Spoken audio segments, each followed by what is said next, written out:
Hello दोस्तों, कैसे हैं आप लोग। मैं आपका दोस्त प्रवीण एक बार फिर हाजिर हूँ एक कहानी के साथ। तो दोस्तों, ये कहानी थोड़ा सा हल्की फुल्की कहानी है जिसको सुनकर अवश्य ही आप लोगों के चेहरे पे मुस्कान आ जाएगी। तो आप लोग अंत तक बने रहिए और मैं कहानी की शुरुआत करता हूँ। तो जैसे कि पुरानी कहानियों में शुरुआत होती थी, एक राजा था, उसका एक राजपाट था। तो इस कहानी में भी ऐसे ही है।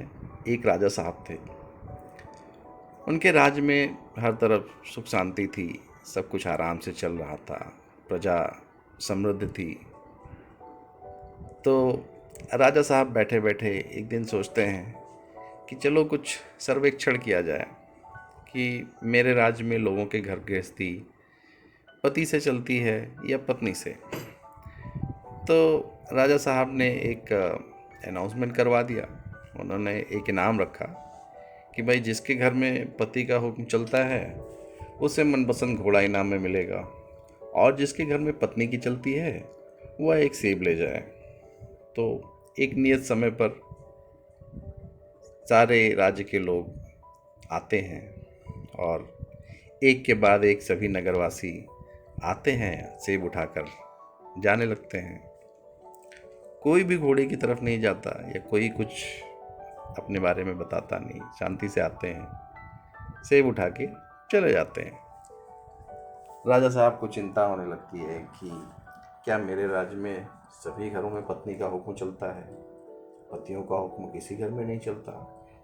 तभी अचानक एक लंबा चौड़ा आदमी, लाल लाल आंखें और मोटा तगड़ा, वो लाइन में आगे आया, बोला, राजा साहब, मेरे घर में मेरा ही हुक्म चलता है, तो मुझे घोड़ा दीजिए।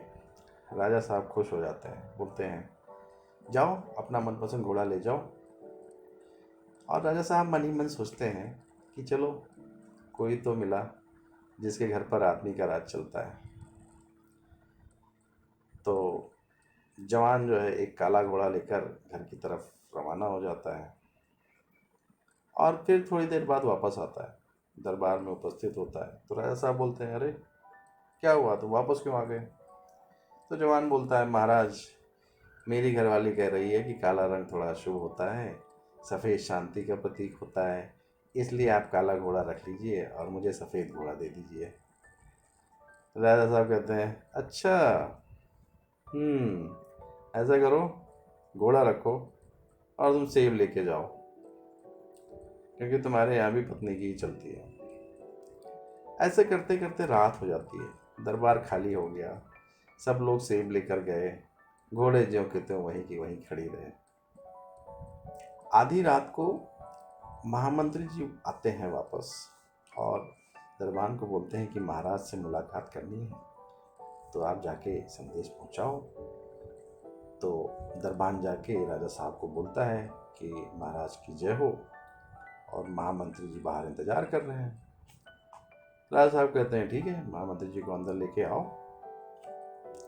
मंत्री जी जैसे ही अंदर पहुंचते हैं तो राजा साहब बोलते हैं, कहो महामंत्री जी, कैसे आना हुआ।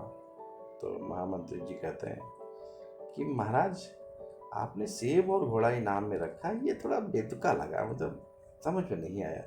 इसकी जगह अगर कोई एक मन अनाज या कुछ तोला सोना वगैरह रख दिया होता तो लोग कुछ दिन खा सकते थे या जेवर बनवा सकते थे।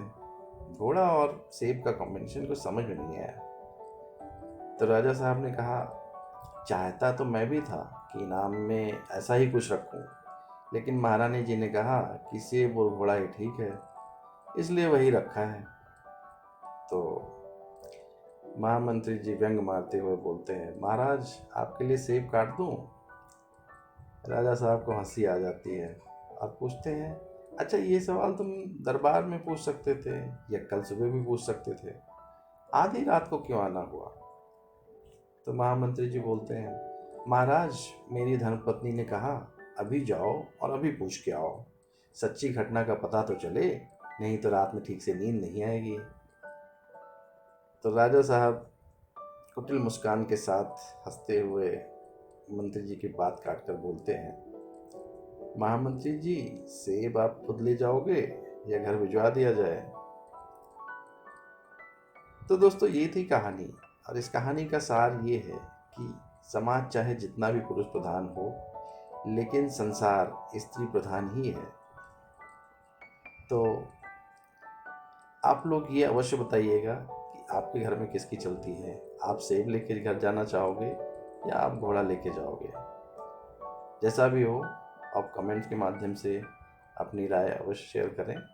और अगर आपको कहानी अच्छी लगी हो तो वीडियो को लाइक करें और चैनल को सब्सक्राइब करें। धन्यवाद।